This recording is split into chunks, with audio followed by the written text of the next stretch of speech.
Welcome to Day 7 of the Canon Law in a Year podcast. Today we continue with Canons 29 through 34, which constitute Title 3 of Book 1 of the Code. If you want to follow along, we are using the translation from the Canon Law Society of Great Britain and Ireland, which you can see on the website www.canonlaw.ninja, linked in the description below. Don't worry if you feel confused by these first three canons. I'm saving my notes on them until after Canon 31. Canon 29. General decrees, by which a competent legislator makes common provisions for a community capable of receiving a law, are true laws and are regulated by the provisions of the canons on laws. Canon 30. A general decree, as in Canon 29, cannot be made by one who has only executive power, unless in particular cases this has been expressly authorized by the competent legislator in accordance with the law, and provided the conditions prescribed in the Act of Authorization are observed. Canon 31, Paragraph 1. Within the limits of their competence, those who have executive power can issue general executory decrees, that is, decrees which define more precisely the manner of applying a law or which urge the observance of laws. Paragraph 2. The provisions of Canon 8 are to be observed in regard to the promulgation and to the interval before the coming into effect of the decrees mentioned in Paragraph 1. Okay, I know there was a lot in those three canons, so I'll sum it up. If a legislator, such as a bishop, writes a decree that introduces a new law, then it is in fact a law, even if the document is only referred to as being a decree. Thus, such decrees are subject to the canons regulating laws. Only someone with legislative power can make laws by issuing a decree.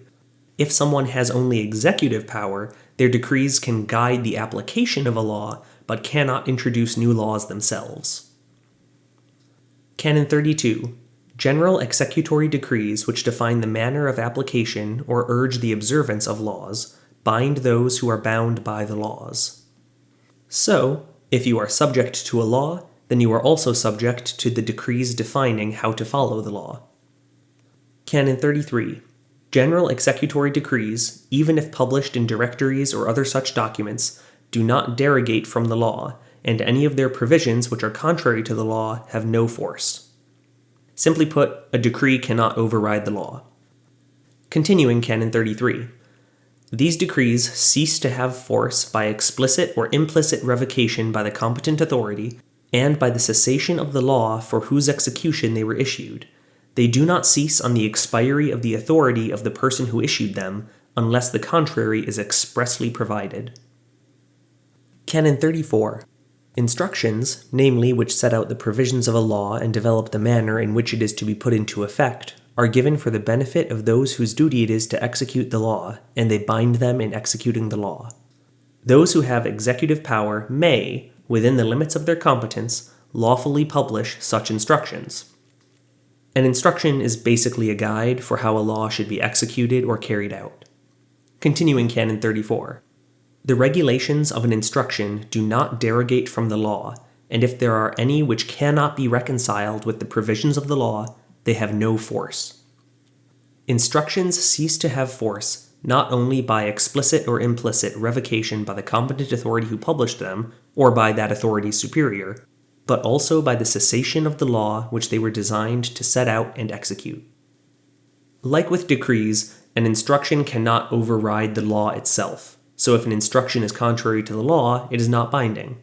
And naturally, if a law ceases to exist, then any instructions and decrees regarding it cease as well. And that brings us to the end of Day 7. Next, we will begin Title 4 of Book 1, entitled Singular Administrative Acts. So, I will see you all tomorrow for Canons 35 through 39. Have a great day, and God bless you.